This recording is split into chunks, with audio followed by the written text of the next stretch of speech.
Hi guys, and welcome back to another fly tying tutorial. What I want to do in the coming weeks is a short series on dry flies. Now this means many different things to different people.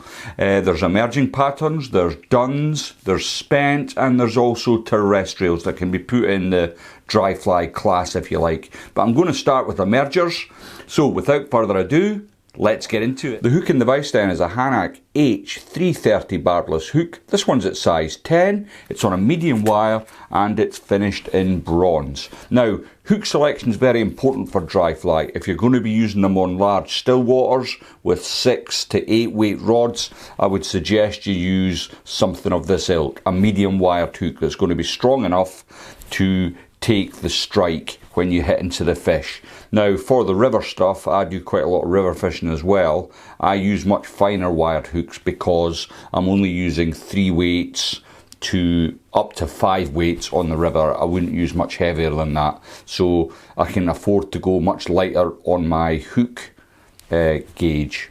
But anyway, this one's designed for the large still waters, and we're going to get on and tie it. Now, the actual fly itself's kind of irrelevant. I'm going to add a little touch of super glue to the shank, as the thread I'm going to be using is some nano silk from Simplify. This one's at 12/0 and it's in black. And what I'm going to do is just spread the super glue up and down the shank, and then just catch in behind the eye and get a bed of silk onto the shank of the hook. I'm going to come back approximately 2mm from the eye. Now there's a couple of different ways of tying these. They're mostly referred to as culls, cull de canard, because that's the feather that we're going to use for the wing here. They've got some advantages, they've got some disadvantages, and we'll chat about that as we go. So the first thing I do is tie in the CDC. Now this isn't for everybody. Some people tie the body, they tie the CDC in as the last thing, but I don't do that. I start with the CDC. So the CDC I'm using is it's from Troutline, and this is the Campbell Dark Tan. This is the Ultra Select. Now I really like the Ultra Select because it comes in packets like this, and it's very easy to pick out the feathers. Well, you don't even have to pick them out. All the feathers are usable, and that's what I like. I do get some natural CDC from my friends, and that's much appreciated, but it can be a little bit of a pain sorting through. So what I'm doing is I'm just lining up the tips on my bench here, and I'm looking for between 6 and 7 plumes for a large still water cull. On a river it might be a little less, but I dare say the flies that I'd be tying for the river would be a little smaller as well, size 10. And the 330 actually, it's probably akin to the old size 12 if you're a Camazan hook user or you've been tying for a while. But this might seem excessive. There's quite a lot of CDC here, but you do want to have this if you're in a bit of a chop. So all I'm going to do is switch it round in my left hand. I'm going to bring it up, and the distance I've got here is about 1.5 centimeters, and I want that to protrude past the eye, but I don't want it to crowd the eye. So I don't want to catch it in here, I want to catch it in where I've stopped my thread.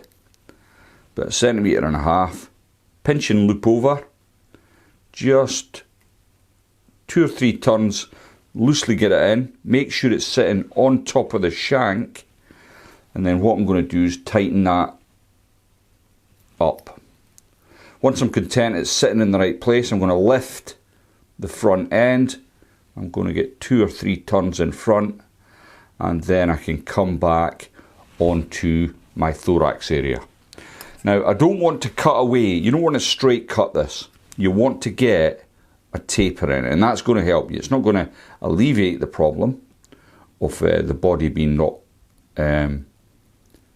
even, but it will help. So you see I've cut a taper in here. Now when I come down, and I don't need to be particularly careful at this juncture, but I'm putting quite a lot of force on the nano silk now, just to get that CDC to flatten out and go into a taper. So already with my initial run down, I can see I'm starting to get that taper in the body that I'm after. Okay, so next I'm going to come all the way down, right down to the butt of the fly, and what I'm going to put in is some mirror tinsel. This is 0.8. I did have a little piece cut off, which is obviously fallen off my bench, so I'll just rip off a new piece. And what I want to do with this is I'll just get rid of that raggedy end, is catch that in at the bottom, like so. This is going to be my hot spot. I mean, the reason I'm using pearl is it's akin to a trailing shuck. That's the idea of this. Emerging patterns, it's when the nymph or the larva's made its way to the surface, it's stuck in the surface film, and the trailing shuck that it's coming out of can often be like a silvery or a white part at the back of the fly. So we're going to come up here. I'm just using these turns to get a bit more of my body built up. I'm going to come back down slightly. As I was wittering on there, I went a bit further than I'd like to have. So I've got the shuck and I want to bring that round. Now, it doesn't matter how far you bring this up the back, because you can always cover it up again with thread. But you want to be quite firm with it. Make sure it's nice and tight at the bottom here. It is going to get some protection later on, although this mirror tinsel is quite robust. But I always think flies last a little bit longer the more protection you can give them. That's just buckled a bit. I'm going to come back. It's just slipped on the bend. So just come back. If you're not happy, it's always better to correct the fault now than be down the line and go, I can't live with that. So I'm going to bring my thread over just to catch that tinsel in place.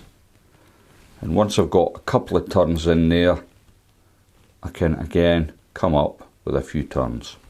So when I cut my tinsel away, there's no danger of that backing up and becoming loose. So just put that to the side for another fly.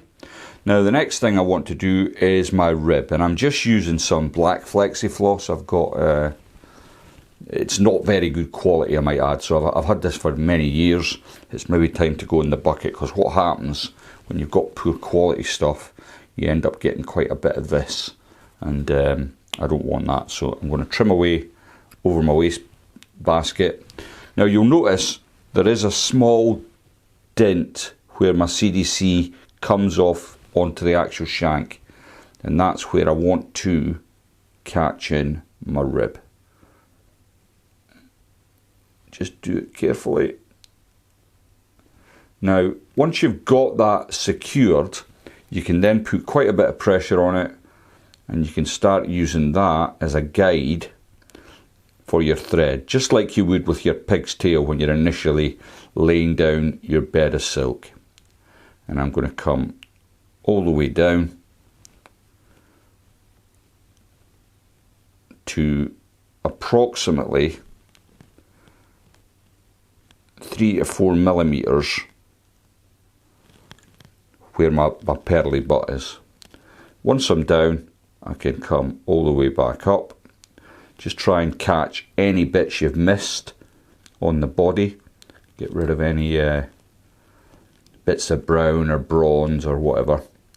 And what I want to do now, last of all, is just with my thread, and it won't take much at this point, is just work on your taper. I like a nice sort of cigar shape on my culls. Now, we were going to talk about actually the advantages and disadvantages of the cull. I'm not a huge fan. Let's get that out of the way. And the reason I'm not a huge fan is they take a lot of TLC to keep going. So when you start fishing with a cull, and I would usually fish this either singly or as a team of two. not much more. I wouldn't put 3 of these on. They're great. You know, they'll sit in the water, you can see them. Brilliant flies. But once you've taken a couple of fish, and these will take fish steady away, you've got to recover them. Now, I use the Hunt's Original powder, and it's absolutely superb. But even after, you know, 2 or 3 fish, the Hunt's powder will recover the fly. But eventually, it will give up the ghost. And what you've got to do is change the fly out, and hence it's why it's not one of my favourites. But the advantages it brings to the party when you're fishing, especially if you're just fishing one, you can get an absolutely fantastic presentation. When the fly lands on the water, it's minimal disturbance, and fish will come along very confidently and sit this down. Now, all I've done is brought my Flexi Floss up as a rib. It might not be too apparent on the camera, but once I've put a layer of Solaris on this, it really does stand out.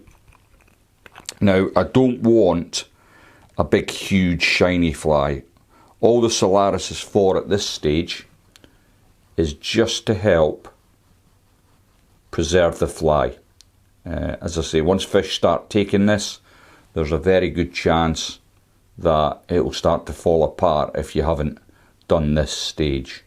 Now, if you're a fanatical fly tyer and you've tied up hundreds of these, then all you need to do is change them out as need be. But I'm not a fanatical fly tyer. I tie through necessity, and obviously for the tutorials. So I tend to want my flies to last where I can. So I've just put on a very thin layer of resin, and to my eye, what I've got is a really pronounced body there, and it looks excellent.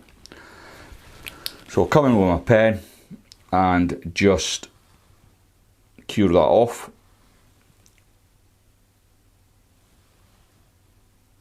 Now, there's quite a lot going on with this body. You can make them much lighter, you can make them much heavier. It really is up to you. But I like this one in particular. It does really well for me, but both on rivers and still waters actually. Rivers in the smaller sizes. It's just represents so many different hatching creatures. So we've cured that off, and the next thing I want to do is build in a thorax. Now, what I'm going to use is some African's goat dubbing. This is the black stonefly variety. Now, I'd prefer seal's fur if I'm totally honest, but I've had a few questions of late asking about, oh, do I really need this material, do I really need that material? And the answer's, use what you've got. You know, there's no hard and fast rules with fly tying. You're not, unless you're at the Fly Dressers Guild and you're doing one of your exams, you can just make it up as you go along. It's worked for me for 30 years, so I don't know why it wouldn't work for anyone else. So I've just dubbed that on. The African goats dubbing is a great substitute for seal's fur if you can't get a hold of anything decent, and good seal's fur is hard to come by. So I'm just adding that as I need it to build a nice sort of thorax. So always worth having a few of these in your box. Now I've used this pattern as an example, but it'll work, you know, an olive kind of pattern. Black's always good. Tan works occasionally, but it's good to have a variety. If I could only choose one, it would be black. Black's the most consistent for me anyway. Now, I've got my thorax to the size I want, but what I want to do next is come in, lift the wing, and then just bring that into the front, 2 or 3 turns. What that's going to do for me is cock the CDC up in the air, and that's what gives it that shuttlecock effect, and name actually, shuttlecock. So to finish off, I don't want to have to go in afterwards, so I'm going to add the tiniest bit of super glue to my nano silk quite near the eye, like so. And then when I come in with my whip finish tool,